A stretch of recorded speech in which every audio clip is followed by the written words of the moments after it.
Hello and welcome to episode 264 of the Heart of Markness Led Zeppelin podcast. Today, we have a cool one. Them Crooked Vultures, which, if you're scratching your head going, what the fuck is that? Which is reasonable. It is a project that John Paul Jones did with Dave Grohl from the Foo Fighters and Nirvana, and Josh Homme, Chameleon, from Queens of the Stone Age. It is a badass power trio. They put out one album, which was, again, badass and very, very, very contemporary sounding, and it's great. It's great. If you're familiar with Queens of the Stone Age, you're familiar with this kind of sound. If you're not, dig it. This show, which was Las Vegas, what's the date, Mark? I don't know. At the Joint in Las Vegas, April 17th, 2010, Las Vegas, Nevada. I have done this show before. There aren't a lot of them Crooked Vulture shows out there for easy access, and I tried to get one, but there's no, even though it says there's a cedar on the torrent, it hasn't moved. So I grabbed this one that I've had in the pocket for the last 3 years when I last did this show, and I'm going to do some different songs from it. It is a good sounding. It is very hot recording. There is some clipping. You'll get that kind of brick wall ear fatigue sound, unfortunately. Maybe not. Maybe you won't get it all. But it sounds very good. There's no, other than it being exceptionally hot. It's a good recording. It was recorded from 5 feet in front of the board, center. The taper is CPS, taped with a modded AKG CK91, and it's good stuff. April 17th, 2010. I wish there was more done by this band. I wish they maybe at least made one more run across the world before they called it a day. They didn't break up because people didn't like each other. There was no drama. There were no tragedies. There was no bad chemistry. It's just, it was a thing that happened. And then everybody else, aside from Jonesy, had shit to get back to. And I'm sure Jonesy did too. He has his opera and he's always doing stuff. But Dave got back to the Foo Fighters. Josh got back to Queens of the Stone Age. And they all profess wanting to do more, but it's been 14 years, 15 maybe, since the album came out. They did reunite for something. What did they reunite for? Taylor Hawkins thing, maybe? Something during the pandemic. They did reunite and did a gig, and it was great. I got to picture that. I did a show on that too, so search them Crooked Vultures if you're interested. There's a lot there. This show, here is, you will be able to get this show at heartofmarkness.com in its entirety. Let me read that to you. I'm just going to play, if this is your first time listening, here's what I do. I talk about a show, usually a Led Zeppelin show, sometimes not a Led Zeppelin show, but Led Zeppelin adjacent, like this. Give some context, give a little bit of background, if I know any. Like this one, I don't really know much background other than they were on tour, and they're playing really great, and we're going to hear it, man. So you've got your intro, going into the song Elephants, then into Gunman, then into Scumbag Blues, into Dead End Friends, into No One Loves Me and Neither Do I, Highway 1, New Fang, Bandoliers, Interlude with Ludes, their titles are cool, Caligulove, Alan Johannes Solo, he's the extra dude up there, like Pat Smear would be up on stage with Nirvana back in the day. That's it, he's just the other guy, playing guitar, singing, doing stuff when everyone else is busy. Very good musician, very good voice. A new song, untitled, Spinning in Daffodils, fucking brilliant. Mind Eraser, No Chaser, Reptiles, and then finishing up with Warsaw. This is heavy stuff. It is fast stuff. It is contemporary stuff. It's not something that you'd expect a now almost 80-year-old man to be playing with, but he keeps right up with these guys. Brilliant playing. Dave Grohl, very, very fast, very, very technical playing. And of course, Josh Homme. I used to know how to say his name. I should look it up again. Brilliant musician, brilliant songwriter, great front man, very cool. Kind of has a vibe like Jack Reacher. He's just like a Midwestern dude who doesn't have a rock star vibe, but he has a powerful vibe and he has a presence. All right, let's jump into it. We are going to start off with, this is the only song that I picked that was on episode 109 more than 3 years ago. So if you have that kind of photographic memory and you're pissed that I'm doing a show like this again, I apologize. But this song is good. It is a song I like, and it is a good intro to them in my mind. And great words. New Fang. Sometimes you break the finger on the other hand. Good kind of lopin' tune. All right, I'm going to shut up. New Fang, ladies and gentlemen, Las Vegas 2010.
Thank you.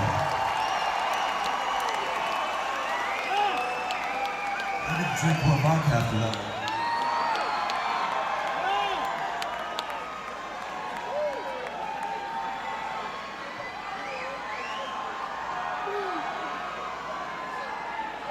Alrighty, now you got a taste of what they're about. Most of you already do. Most of the people that listen know this. Pretty good, right? Pretty good, pretty good. You've heard that before, even though it was more than 3 years ago. This one you have not. Mind Eraser, No Chaser, same show. Second verse, same as the first. Here you go. Them Crooked Vultures.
It's like 4 of you from Vegas. Everyone else is from out of town, right? Is that the deal?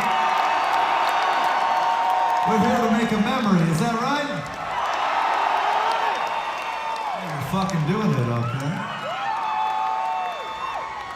Let's just stay away from the buffets and the reptiles, okay? It's called Reptile. He's a good front man. He's talkative, appreciative to the audience. He almost always tells the name of the song they're about to play, which is really helpful. And badass band. I wish the clarity was more. It's hard to get because Jonesy's very loud and his bass is very powerful. And I wish there was more separation of instruments and clarity in that recording. I apologize. Perfectly listenable and good, but just I wish there was more. I wish Jonesy was more distinct, but that's hard. That was hard on the 77 tour, too, because the subwoofers were so powerful. They would either blow out the microphones, like June 22nd, 1977, that recording, or they'd just pick up the trebly ends of the alembic and not get the deep, horrifying bass that is John Paul Jones. Good stuff. I like it. I'm going to listen to these guys more, maybe give the album a spin. I don't know if it's on streaming. That's interesting. Well, it's good. Get it if you haven't gotten it. Listen to it if you haven't listened to it. It's good music. Surprisingly good, tight, diverse. They do lots of jamming. They do lots of really tight, crazy shit. Dave Grohl is a beast on the drums. Jonesy, of course, beast on the bass, beast on the keyboards, and it's an interesting it's a neat little project. I wish there was more from them. But you take what you can get, right? Right. All right. I'm on every podcast platform, which you already know because you're already listening to me, but that's part of the spiel. I'm not sure if I'm on Amazon. I should look. I think I am. I'm on Spotify for sure. I have a YouTube channel, Heart of Markness, as well, where I am now officially caught up with the podcast. So if you're listening to this on YouTube, how do you do? You're listening to this in real time and not something from, months ago as I was catching up on my channel. We are all caught up now. Everything is synchronized. Ready? Go. So yes, YouTube, as I mentioned, Heart of Markness. There's a Facebook group with about 300 folks in it on Facebook. Heart of Markness, you are welcome to join there as well. Some really nice people there. I do not hang out there, but I am on there maybe twice a week just checking and answering. I will answer your questions, etc. Same thing on YouTube if you leave a comment. And if you do want to contact me, you can contact me at mark@heartofmarkness. That is me. I do things. I'm awesome. You're awesome too. And I mentioned it earlier, but there is a website that I have, heartofmarkness.com. It's a simple WordPress blog where I share the posts, and on those posts is the link to that full recording, which I share freely with you because it was shared freely with me. All this is about the free exchange of live audio information, man. So you can go to heartofmarkness.com, and remember how I said this is episode 264? That means you can get just about every one of those 264 shows that I cover in these episodes for free. So do bring your little shopping cart with you, fill up your cart, get some free shows. And there's like 100 bonus episodes I did during the pandemic when everyone was crawling the walls, myself included, of other artists. Just other live shows that pop up that I grab. Got some Lou Reed, Kinks, Bob Dylan, lots of Yes, Return to Forever maybe. Good stuff. There's a lot of cool shit there too. Elton John even. Alrighty, now that is done. All of this is, of course, courtesy of my patrons.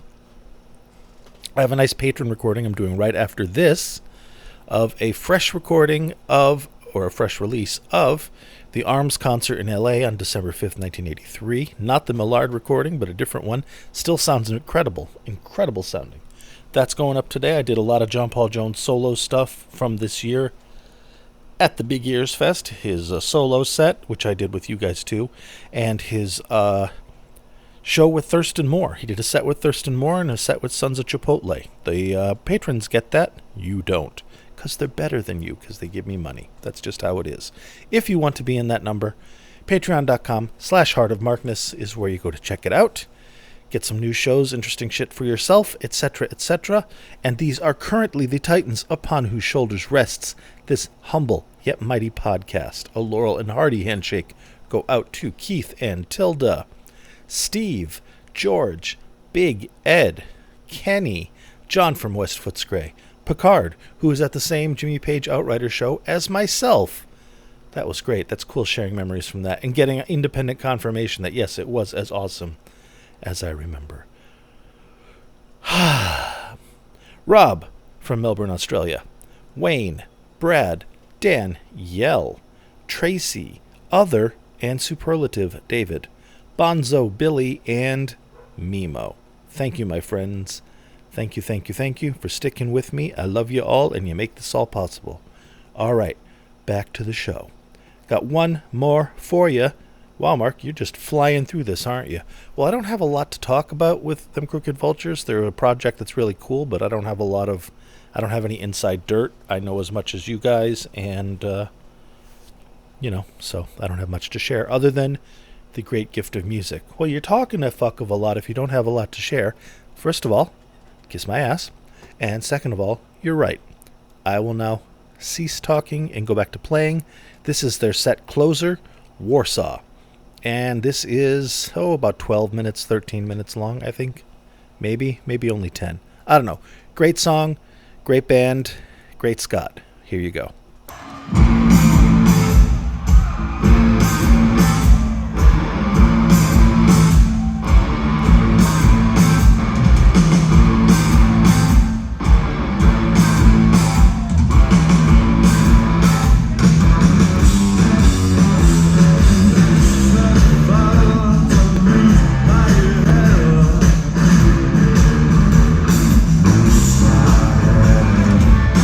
Sacrifice.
It's so beautiful.